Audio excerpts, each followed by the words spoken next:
National Weather Service in Nashville has issued a severe thunderstorm warning for Davidson County in Middle Tennessee, Dixon County in Middle Tennessee, Central Montgomery County in Middle Tennessee, Southwestern Sumner County in Middle Tennessee, Cheatham County in Middle Tennessee, Robertson County in Middle Tennessee, until 10 p.m. Central Daylight Time.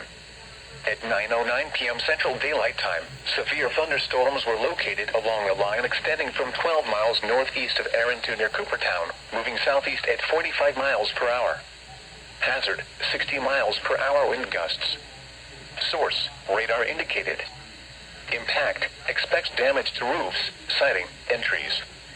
Locations impacted include Springfield, Dixon, Ashland City, Nashville, Clarksville, Madison, Hendersonville, Brentwood, La Vernie, Goodlettsville, Millersville, Greenbrier, Forest Hills, Oak Hill, Coopertown, White Bluff, Belmead, Kingston Springs, Lakewood, and Pegram. This includes the following highways: Interstate 40 between mile markers 185 and 220. Interstate 65 between mile markers 74 and 106.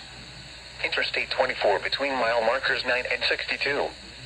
For your protection, move to an interior room on the lowest floor of a building.